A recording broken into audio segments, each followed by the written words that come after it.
Hello guys, welcome में चल guys. यहाँ पे हम आज आईसीआर प्रैक्टिस सेट की सीरीज में हिस्ट्री के प्रश्न को सॉल्व करने वाले हैं, और वो भी क्लास 8th की जो क्लास 8 की एनसीईआरटी है उससे। एक बार इन सारे प्रश्नों का लेवल देखेगा और उसके बाद आप कहेगा कि बहुत आसान है कि बहुत कठिन है। तो आपका जो आईसीआर का क्वालिफिकेशन है वो 10th है, तो इसी में से आपको क्वेश्चन देखने को मिलेंगे, बाहर से कहीं आपको नहीं मिलेंगे। चलिए शुरू कर लेते हैं। तो सबसे पहला जो हमारा इसमें चैप्टर रहने वाला आज वो रहेगा यहाँ पर ग्रामीण जीवन एवं समाज। ठीक है, आप इसको एनसीईआरटी से मैच भी कर सकते हैं। तो चलिए देख लेते हैं।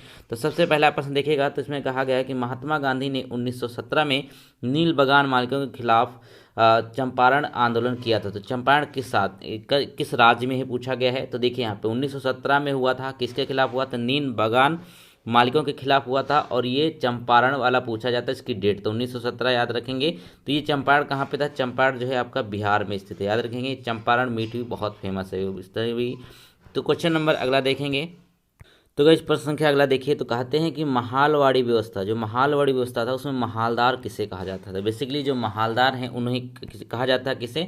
वो हो जाएंगे यहाँ पे गांव के मुखिया। जो गांव के मुखिया थे उनको महालदार के नाम से जाना जाता था। क्वेश्चन नंबर अगला देखें। तो कहते हैं कि कंपनी को बंगाल की दीवानी मुगल बादशाह से कब प्राप्त हुई? ठीक है, जो कंपनी थी, जो आपकी ईस्ट इंडिया कंपनी है, उसको बंगाल की दीवानी जो है मुगल बादशाह से कब प्राप्त हुई थी, ये आपको डेट बतानी है। तो ये हो जाएगा आपका 12 अगस्त 1765। ठीक है, 12 अगस्त 1765 में इनको प्राप्त हो गई थी इसकी दीवानी। क्वेश्चन नंबर अगला देखेंगे। तो कहते हैं कि grand old man of India के नाम से किसे जाता है? ठीक है, grand old man of India के नाम से किसे जाना जाता है? ये क्वेश्चन मैं करा चुका हूँ लेकिन इंपॉर्टेंट है। तो ये हो जाएगा दादा भाई नौरोजी, याद रखेंगे।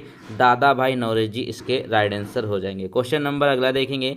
तो यहाँ पे 6 में बोला गया है कि स्थायी बंदोबस्त व्यवस्था किस गवर्नर जनरल के समय शुरू हुई थी? ठीक है, स्थायी बंदोबस्त की व्यवस्था किस गवर्नर जनरल के समय शुरू हुई थी? ये इंपॉर्टेंट है। ये कहाँ हो जाएगा? Lord Cornwallis. ठीक है, लॉर्ड कॉर्नवालिस के समय इस व्यवस्था को चालू किया गया था। क्वेश्चन नंबर अगला देखेंगे। तो कहते हैं कि रैयतवाड़ी व्यवस्था, ये भी इंपॉर्टेंट है। अब रैयतवाड़ी व्यवस्था है, यह किसके समय चालू हुई थी? तो याद रखेंगे, इसका राइट आंसर हो जाएगा टॉमस मुनरो। ठीक है, टॉमस मुनरो के समय इसको तैयार किया गया था, इस व्यवस्था को लागू किया गया था।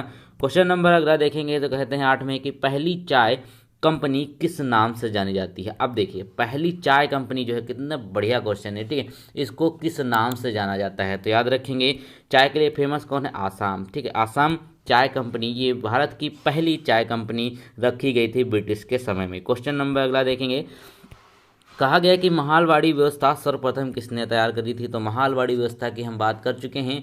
ये हो जाएंगे यहाँ पर मैकेंजी के। कौन हो जाएंगे? हॉल्ट मैकेंजी जो है ये महालवाड़ी व्यवस्था के प्रतिपादक माने जाते हैं। इंपॉर्टेंट ये प्रश्न है, इसको आप याद कर लीजिएगा। प्रश्न संख्या अगला देखेंगे। तो कहते हैं कि यूरोपीय देशों में कपड़ों की रंगाई के लिए क्या प्रयोग किया जाता है? ठीक है, यूरोपीय जो देश हैं उसमें कपड़ों की रंगाई के लिए बेसिकली किस चीज़ का प्रयोग किया जाता था? तो देखिए यहाँ पर हो जाएगा भारतीय नील। भारतीय नील ही यहाँ पर जो उगाई जाती थी। लोग अंग्रेज जो थे वो ज़बरदस्ती इंडिया वालों से उगवाते थे, इसी वजह से यहाँ पे नील विद्रोह हुआ था। क्वेश्चन नंबर अगला देखेंगे। तो कहते हैं कि नील विद्रोह कब आरंभ हुआ था? ठीक है, नील विद्रोह जब शुरू हुआ था तो वह डेट क्या थी? तो ये इंपॉर्टेंट है, याद रखेंगे सारे एग्जाम्स के लिए। तो 1859 से लेकर के 1860 तक नील विद्रोह हुआ था, याद रखेंगे। चलिए क्वेश्चन नंबर अगला देखेंगे। तो कहते हैं कि चाय और चीन से कंपनी का एकाधिकार कब समाप्त कर दिया गया था? ठीक है, चाय और चीन पर से कंपनी का एकाधिकार जब समाप्त किया गया था तो वो एक्ट कौन सा था? ठीक है, याद रखेंगे, वो था यहाँ पे 1833 का, ठीक है, चार्टर एक्ट। 1833 के अधिनियम के तहत क्या किया गया कि चाय और चीन पर से कंपनी का अधिकार जो है वो बिल्कुल समाप्त कर दिया गया था। क्वेश्चन नंबर अगला देखेंगे। मोस्ट इंपॉर्टेंट ये प्रश्न है। तो इसमें कहा गया आपका कि नील आयोग किनकी अध्यक्षता में गठित हुआ था? ठीक है, जो नील आयोग है वो किनकी अध्यक्षता में गठित हुआ था? वो हो जाएगा यहाँ पे सीटोन कार। ठीक है, सीटोन कार की अध्यक्षता में नील आयोग का गठन किया गया था। बहुत ही बढ़िया प्रश्न है। क्वेश्चन नंबर अगला देखेंगे। अब यहाँ पे बोला गया है कि नील दर्पण नामक नाटक के रचनाकार कौन है? ठीक है, कि यहाँ पे नाटक है जिसका नाम है नील दर्पण, इसके रचनाकार कौन है? वो हो जाएंगे दीन बंधु मित्र। ठीक है, ये प्रश्न बहुत पूछा जाता है, तो दीन बंधु मित्र इसका राइट आंसर है। क्वेश्चन नंबर अगला हो जाएगा कि हिंदू पेट्रियाट के संपादक कौन है? ये भी अच्छा है। तो हिंदू पेट्रियाट के जो संपादक हो जाएंगे वो कौन होंगे? तो याद रखेंगे, वो होंगे आपके हरिश्चंद्र मुखर्जी। ठीक है, हरिश्चंद्र मुखर्जी जो हैं वो हिंदू पैट्रियाट के संपादक हो जाएंगे। तो ये आपका राइट आंसर हो जाएगा। तो चलिए अगला चैप्टर देख लेते हैं दोस्तों, बहुत ही अच्छे क्वेश्चन हैं, ये हाई लेवल के क्वेश्चन माने जाते हैं आपके एग्जाम के व्यू से, ठीक है। तो दोस्तों यहाँ पे जो अगला चैप्टर है बहुत ही शानदार है, क्यों? क्योंकि यहाँ पे जो इसका नाम ही है व्यापार से साम्राज्य तक। तो व्यापार से साम्राज्य तक, इसके चलिए एमसीक्यूज देख लेते हैं। तो पहला प्रश्न यहाँ पे कहता है कि 22 अक्टूबर 1764 को बक्सर युद्ध में अंग्रेजी सेना का नेतृत्व किसने किया था? अब याद रखेंगे 1764 में क्या हुआ था, बक्सर का युद्ध हुआ था, और 1757 में क्या हुआ था, आप लोग जल्दी से कमेंट पे बता दीजिए, ठीक है। तो यहाँ पे देखिएगा बक्सर का युद्ध जो हुआ था उसका नेतृत्व किसके द्वारा किया गया था, वो आपके हो जाएंगे कैप्टन मुनरो के द्वारा, ठीक। कैप्टन मुनरो के द्वारा 1764 का बक्सर युद्ध का जो है नेतृत्व किया गया था।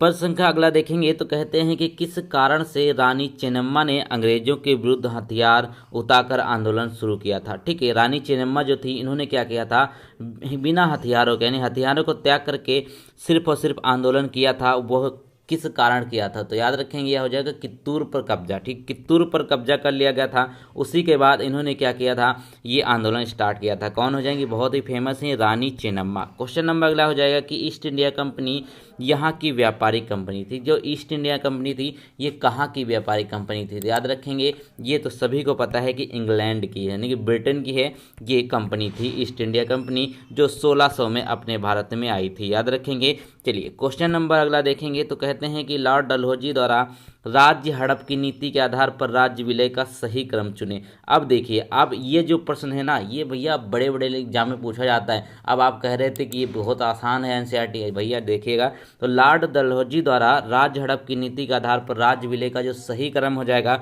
सबसे पहले क्या किया गया था, सबसे पहले यहाँ पर सतारा को इनके द्वारा शामिल किया गया था, फिर यहाँ पे संबलपुर को शामिल किया गया, फिर उदयपुर को, फिर नागपुर। तो इसका राइट आंसर क्या होगा यहाँ पर, पहला वाला, यानी कि जो एक ये ऑप्शन है ना वो बिल्कुल सही हो जाएगा। याद रखेंगे यही क्रम है। सतारा कहाँ पे पड़ता है, ये पड़ता है आपका महाराष्ट्र में। क्वेश्चन नंबर अगला देखेंगे गाइस, अगले प्रश्न में देखेगा तो बोलता है कि 1757 में प्लासी युद्ध का रॉबर्ट क्लाइव एवं किसके बीच लड़ा गया था, ठीक है। जो प्लासी युद्ध था, याद रखेंगे मैंने बताया था कि 1764 जो बक्सर का है और प्लासी को 1757 का है, तो ये किसके बीच लड़ा गया था, ये लड़ा गया था यहाँ पर सिराजुद्दौला के बीच में लड़ा गया था। सिराजुद्दौला इस वजह से हार गया था क्योंकि इसके जो जानने वाले थे, रिलेटिव थे, उन्होंने इसके साथ गद्दारी कर दी थी। क्वेश्चन नंबर अगला देखेंगे, यहाँ पे 7 में कहता है कि अंग्रेजों को बंगाल में सीमित क्षेत्र में व्यापार की इजाज़त किसने दी थी, ठीक है। अंग्रेजों को बंगाल में सीमित क्षेत्र में व्यापार करने की आज़ादी देकर किसने सबसे बड़ी गलती करी थी, क्योंकि उसी के बाद इनका वर्चस्व धीरे धीरे स्थापित हो गया था, तो वो हो जाएंगे शाहजहां, ठीक है। शाहजहां के द्वारा इसको सबसे पहले दिया गया था कि आप व्यापार कर लीजिए कुछ जगहों पर। प्रश्न क्या अगला देखेंगे तो कहते हैं कि वास्को डी गामा किस देश का निवासी था। अब वास्को डी गामा जो थे वो किस देश के निवासी थे, क्योंकि इन्होंने क्या किया था, भारत पहुंचे थे 1498 में। तो ये कब आए थे, पुर्तगाली थे, ये पुर्तगाली यानी सबसे पहले अपने भारत आने वाला व्यक्ति कौन थे, वो थे यहाँ पर वास्को डी गामा। और यहाँ पर ये कहाँ के रहने वाले थे, वो थे आपके पुर्तगाली, ठीक है। क्वेश्चन नंबर अगला देखेंगे, अगले प्रश्न में कहा गया कि ईस्ट इंडिया कंपनी की स्थापना किस महारानी के समय हुई थी। जो कि ईस्ट इंडिया कंपनी जो है वह किसके समय हुई थी, याद रखेंगे एलिजाबेथ प्रथम, ठीक है। एलिजाबेथ प्रथम के समय में ईस्ट इंडिया कंपनी की स्थापना करी गई थी। क्वेश्चन नंबर अगला देखेंगे तो कहते हैं कि ब्रिटेन के सम्राट जेम्स प्रथम ने किसे राजदूत बनाकर जहांगीर के दरबार में जो है भेजा था। तो कौन भेजे गए थे, याद रखेंगे, बहुत ही अच्छा क्वेश्चन है। तो बोला गया है कि जहांगीर के दरबार में भेजा गया था, तो इसका राइट आंसर होगा कैप्टन हॉकिंस, ठीक। कैप्टन हॉकिंस इसके राइट आंसर हो जाएंगे। चलिए क्वेश्चन नंबर अगला देखेंगे तो कहते हैं कि सिराजुद्दौला, अभी सिराजुद्दौला जो युद्ध हुआ था तो उसमें सिराजुद्दौला की हार हो गई थी। अब इनकी हार के बाद जो वहाँ के नवाब बनाए गए थे बंगाल के, वो कौन बनाए थे, वो बनाए मीर जाफर, ठीक है। मीर जाफर जो थे वो बंगाल के नवाब बनाए गए थे जब सिराजुद्दौला की हार हो गई थी। क्वेश्चन नंबर अगला देखिएगा तो पूरी एग्जैक्ट डेट के साथ इसको आपको याद करना है, वो हो जाएगा बक्सर का युद्ध कब हुआ, ठीक है। बक्सर का युद्ध कब हुआ था तो देखिएगा वो आपका राइट आंसर हो जाएगा 22 अक्टूबर 1764। इसमें 1764 एक ही में दिया तो आप इसको आसानी से पिक कर लेंगे। मान लीजिए सभी में 1764 दिया होता तो 22 अक्टूबर आपके लिए याद करना मस्ट है, ठीक है। याद रखेंगे, पूछा जाता है। क्वेश्चन नंबर अगला देखेंगे 13 में कहा गया कि प्लासी का युद्ध कब हुआ था। ठीक है, प्लासी का जो युद्ध है वह कब हुआ था, तो याद रखेंगे ये हुआ था 23 जून 1757 में। इसको भी आप पिक कर लेंगे, तो 23 जून 1757 में प्लासी का युद्ध लड़ा गया था। क्वेश्चन नंबर अगला देखेंगे तो कहते हैं कि टीपू सुल्तान एवं लॉर्ड कॉर्नवालिस के बीच कौन सी संधि हुई थी। ठीक है, टीपू सुल्तान और लॉर्ड कॉर्नवालिस के बीच जो संधि हुई थी उसका नाम हो जाएगा श्रीरंगपट्टनम। ठीक है, श्रीरंगपट्टनम जो संधि हुई थी वो किसके बीच हुई थी, वो हुई थी टीपू सुल्तान और लॉर्ड कॉर्नवालिस के बीच में। याद रखेंगे, बहुत ही बढ़िया प्रश्न है। क्वेश्चन नंबर अगला कहता है कि विलय की नीति जो है, विलय की नीति है किस अंग्रेज की देन है। ठीक है, याद रखेंगे, विलय की नीति किस अंग्रेज की देन यह याद रखेंगे। तो इंपॉर्टेंट है ये प्रश्न। लॉर्ड डलहौजी, अभी हमने बताया था कि सबसे पहले 17 को शामिल किया था, तो लॉर्ड डलहौजी को यहाँ पे हड़प नीति के नाम से भी जाना जाता है और इनको कहा जाता है विलय की नीति से संबंधित है। तो गाइस ये क्वेश्चन देख लेते हैं। तो चलिए अगला प्रश्न देख लेते हैं। अगला प्रश्न जो रहेगा आपका चैप्टर जो रहेगा उपनिवेशवाद और आदिवासी। ठीक है, तो बहुत ही इंपॉर्टेंट ये चैप्टर है। तो पहला प्रश्न ही कहता है आपका कि आदिवासी समाज द्वारा प्रयोग किया गया दीकू शब्द किनके लिए प्रयोग किया जाता है। जो आदिवासी समाज है वो एक वर्ड प्रयोग करते थे जिसका जो करते थे दीकू। तो ठीक है, तो बोला गया है कि दीकू जो है यह किससे संबंधित है, तो याद रखेंगे इससे बाहरी लोगों के लिए। ठीक है, बाहरी जो आते थे उनको दीकू के नाम से आदिवासी लोग पुकारते थे। क्वेश्चन नंबर अगला देखिए, तो क्वेश्चन नंबर 3 हो जाएगा यहाँ कि प्राचीन समय में लेन देन का यहाँ पर साधन क्या था। ठीक है, तो प्राचीन समय में लेन देन का सबसे उपयुक्त साधन जो था वो था वस्तु विनिमय। वस्तु विनिमय का मतलब क्या होता था, मान लीजिए आपके पास कोई वस्तु है, दूसरे व्यक्ति के पास कोई वस्तु है, तो क्या करेंगे इसको आधा आधा शेयर कर लेते हैं। ठीक है, मान लीजिए कि इनसे भैया कहिए आप हमको दे दीजिए और ये कहते थे आप हमको दे दीजिए, तो आपकी यहाँ पे वस्तु मिल जाती थी। इसी तरीके की वस्तु विनिमय का, एक वस्तु के बदले दूसरी वस्तु को लेना, ये वस्तु विनिमय कहलाता है। क्वेश्चन नंबर अगला देखेंगे। अब अगले प्रश्न में कहता है कि मुद्रा की सुविधा नहीं होने के कारण कौन सा प्रचलन था। ठीक है, मुद्रा की सुविधा वहाँ पे उस समय थी नहीं, तो कौन चीज़ प्रचलन थी, तो सबसे बढ़िया हमने बताया ना कि वस्तु विनिमय। सिर्फ उस समय वस्तु विनिमय प्रचलित थी, एक वस्तु दीजिए दूसरी वस्तु लीजिए, ये यहाँ पे प्रचलन था। क्वेश्चन नंबर अगला देखिएगा। अगले में कहता है कि बकरवाल जनजाति पालते थे। जो बकरवाल थे वह कौन सी जनजाति पालते थे, तो याद रखेंगे जो बकरवाल थे ना वो जनजाति पालते थे यहाँ पे बकरियाँ। ठीक है, वो बकरियाँ पालते थे, इसके नाम से भी स्पष्ट हो रहा है बकरवाल बकरियाँ पालते थे। क्वेश्चन नंबर अगला देखेंगे तो कहते हैं यहाँ पे कि सुम खेती का दूसरा नाम क्या होगा। बेसिकली झूम लिखा हुआ, ठीक है, झूम खेती है, थोड़ा सा इसको करेक्शन कर लीजिए। तो झूम खेती का जो दूसरा नाम हो जाएगा उसको कहते हैं घुमंतु खेती। अब यह खेती होती कैसी है, मान लीजिए यहाँ पर एक जंगल है। ठीक है, यहाँ पे एक जंगल है ये यहाँ पे, तब क्या करते हैं, जैसे कुछ आदिवासी लोग हैं तो क्या करते हैं इसको यहाँ पे जला देते हैं। पूरा जंगल जलाने के बाद यहाँ पे खेत जो हो जाता है उसी में खेती कर लेते हैं और खेती करने के बाद फिर छोड़ देते हैं, फिर दूसरे तरफ पड़ते हैं वहाँ पे उस एरिया को जलाते हैं फिर खेती करते हैं। इस तरीके की होती है झूम या फिर घुमंतु कहते हैं। क्वेश्चन नंबर अगला देखेंगे तो कहते हैं कि संथाल विद्रोह का नेतृत्व किसने किया। एक विद्रोह है जो बहुत एग्जाम में पूछा जाता है, तो संथाल विद्रोह का नेतृत्व किसके द्वारा किया गया था, तो याद रखेंगे किया गया था सिद्धो कान्हू के द्वारा। किसके द्वारा, सिद्धो और कान्हू के द्वारा इस संथाल विद्रोह का यहाँ पे नेतृत्व किया गया था। क्वेश्चन नंबर अगला देखेंगे तो कहते हैं कि बिरसा मुंडा का जन्म कब हुआ था। बढ़िया प्रश्न है।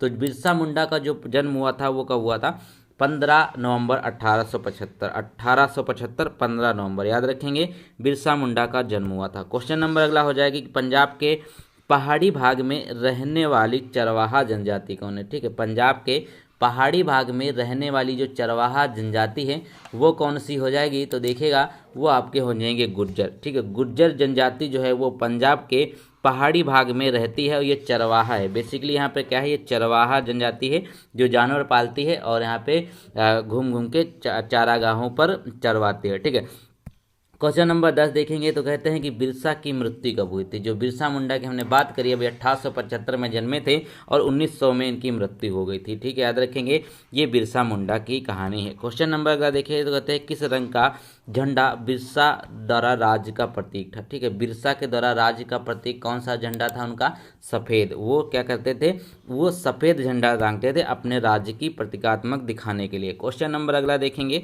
तो इसमें कहते हैं कि आंध्र प्रदेश के चरवाहा जनजाति का नाम क्या है। जो आंध्र प्रदेश की चरवाहा जनजाति है उसका बेसिकली नाम क्या है, वो हो जाएगी लगाड़िया। याद रखेंगे लगाड़िया जो है वो चरवाहा जनजाति की नाम है। ये भी पशु पालते हैं और यहाँ पे चारागाह में जहाँ पशु अपने चराते हैं। क्या हो जाएगा इसका, चरवाहा जनजाति किससे संबंधित है, लगाड़िया से। चलिए क्वेश्चन नंबर अगला देखेंगे तो अगले में कहा गया कि नीलांबर और पीतांबर किस समाज से आते हैं। ठीक है, नीलांबर और पीतांबर किस समाज से आते हैं, एक तो याद रखेंगे। इसमें आपका राइट आंसर हो जाएगा भोक्ता। ये किस समाज के होते हैं, भोक्ता समाज के होते हैं। नीलांबर और पीतांबर भोक्ता समाज से ताल्लुक रखते हैं, याद रखेंगे। चलिए क्वेश्चन नंबर अगला देखेंगे। तो इसमें कहा गया कि लुभिया मांझी, बैस मांझी और अर्जुन मांझी ने किस विद्रोह का नेतृत्व किया था। ठीक है, याद रखेंगे सभी मांझी हैं यहाँ पर। तो लुभिया मांझी, बैस मांझी और अर्जुन मांझी, तो इनके द्वारा नेतृत्व किया गया था किसका, हजारीबाग। ठीक है, हजारीबाग का नेतृत्व किया गया था, याद रखेंगे। बहुत ही इंपॉर्टेंट प्रश्न है। क्वेश्चन नंबर अगला देखेंगे। तो कहते हैं सिद्धू, कान्हू, चांद और भैरव का आपस में क्या संबंध है। ठीक है, सिद्धू, कान, चांद और भैरव का जो आपस में संबंध है वो क्या था, तो देखिएगा वो भाई भाई थे। ये सारे के सारे भाई थे, सिद्धू, कान्हू, चांद और भैरव, ये क्या थे, भाई थे। क्वेश्चन नंबर अगला देखेंगे। तो कहते हैं कि पलामू विद्रोह को कुचलने के लिए किसने सेना भेजी थी। एक विद्रोह जो आपने पढ़ा होगा, पलामू विद्रोह, तो इसको कुचलने के लिए एक सेना भेजी गई थी, किसके द्वारा, वो गई कर्नल डाल्टन के द्वारा। किसके द्वारा, कर्नल डाल्टन के द्वारा इस में भेजी गई थी एक। ठीक है, ये विद्रोह इसको मतलब कुचलने के लिए भेजी थी सेना, किसने, कर्नल डाल्टन ने। क्वेश्चन नंबर अगला देखेंगे। तो कहते हैं कि खरचार विद्रोह के प्रणेता कौन थे। ठीक है, खरचार विद्रोह जो है इसके प्रणेता कौन माने जाते हैं, तो वो आपका राइट आंसर हो जाएगा यहाँ पर नीलांबर और पीतांबर। ठीक है, नीलांबर और पीतांबर जो थे वो खरचार विद्रोह के प्रणेता माने जाते हैं। तो देखिए अब यहाँ पे इस चैप्टर का भी हमने बहुत इंपॉर्टेंट प्रश्न खत्म कर लिए। अब कुछ और देख लेते हैं प्रश्नों को। तो भाई साहब इस वीडियो में हम आपको 50 क्वेश्चन देने वाले हैं। आप लोग बताइएगा कि 50 में से कितना सही किया हुआ है। ठीक है, क्योंकि इससे पता चलता है कि ना कि आप अगर पढ़ रहे हैं तो आपकी प्रोग्रेस कहाँ तक पहुँची है। तो 50 में से आप लोग अपना स्कोर जरूर बताइएगा। आपका क्रम अलग जरूर हो सकता है, लेकिन क्वेश्चन टोटल हम आपको 50 देने वाले। चलिए देख लेते हैं अगले प्रश्न। तो कहते हैं कि अलग अलग समय पर होने वाले परिवर्तनों के संबंध में बताता है। ठीक है, तो क्या बताता है, जो अलग अलग समय पर परिवर्तन होते रहते हैं उनका जो संबंध होगा वह संबंध किससे रहता है, इतिहास से होता है। आप इतिहास ही पढ़ रहे हैं। चलिए क्वेश्चन नंबर अगला देख लेते हैं। क्वेश्चन नंबर अगला हो जाएगा कि इतिहास में किसका महत्व होता है। जो बेसिकली इतिहास है उसमें सबसे ज़्यादा जो महत्व है वो किसका होता है, तो वो हो जाएगा तिथियों का, क्योंकि तिथियों का बहुत महत्व होता है। अब एग्जाम में भी आपकी तिथियां भर भर के पूछी जाती हैं और आपको याद करनी जरूरी हैं। तो तिथियों का महत्व है। अगर तिथियां नहीं पता चलेंगी तो आपको कैसे पता चले कौन सा राजा कब करता था, किसने कब आक्रमण किया, कब यहाँ पे किसकी मृत्यु हुई। तो तिथियों का सबसे ज़्यादा महत्वपूर्ण रोल होता है इतिहास में। क्वेश्चन नंबर अगला है कि भारत के पहले गवर्नर जनरल कौन थे। ठीक है, भारत के जो पहले गवर्नर जनरल हो जाएंगे वो कौन थे, तो वो याद रखेंगे आपके हो जाएंगे वारेन हास्टिंग। ठीक है, वारेन हास्टिंग जो थे ये भारत के पहले गवर्नर जनरल थे। क्वेश्चन नंबर अगला देखेंगे। तो इसमें कहा गया कि लॉर्ड क्लाइव ने भारत का नक्शा तैयार करने की जिम्मेदारी किसको सौंपी थी। ठीक, जो लॉर्ड क्लाइव हैं इन्होंने भारत का नक्शा तैयार करने की जिम्मेदारी किसको सौंपी थी, तो बहुत ही बढ़िया प्रश्न ही हो जाएगा, जेम्स रे ने। ठीक है, जेम्स रे ने इसको किया था। बहुत ही बढ़िया प्रश्न है। चलिए क्वेश्चन नंबर अगला देखेंगे। इसमें कहा गया कि भारत के अंतिम वायसराय कौन थे। भारत के जो अंतिम वायसराय हैं वो कौन हो जाएंगे, तो याद रखेंगे ये भी बढ़िया पोर्शन है। तो यहाँ पर लॉर्ड माउंटबेटन। ठीक है, लॉर्ड माउंटबेटन जो हैं वो क्या हो जाएंगे, भारत के अंतिम वायसराय के रूप में जाने जाते हैं। तो यह आपका राइट आंसर हो गया। चलिए क्वेश्चन नंबर अगला देखेंगे अगर इसमें। तो इसमें कहा गया कि भारत का जो कश्मीर से कन्याकुमारी तक का भारत का विस्तार है वो कितना है। कश्मीर से लेकर के, ठीक है, ये जो आपका ठीक भारत है, ठीक है, ये मान लीजिए इसे, ये भावनाओं मत भैया बढ़िया बना नहीं पाए, तो ये बोला गया कि कश्मीर से कन्याकुमारी के बीच में जो डिस्टेंस है वो बेसिकली कितनी है, याद रखेंगे। ये आपकी हो जाएगी यहाँ पर 3200 किलोमीटर। कितनी होती है, 3200 किलोमीटर आपकी ये डिस्टेंस है। तो गाइस यहाँ पे हमने 50% कर लिए। अब 50 में से आपने कितना सही किया जल्दी से कमेंट में हमको बता दीजिए।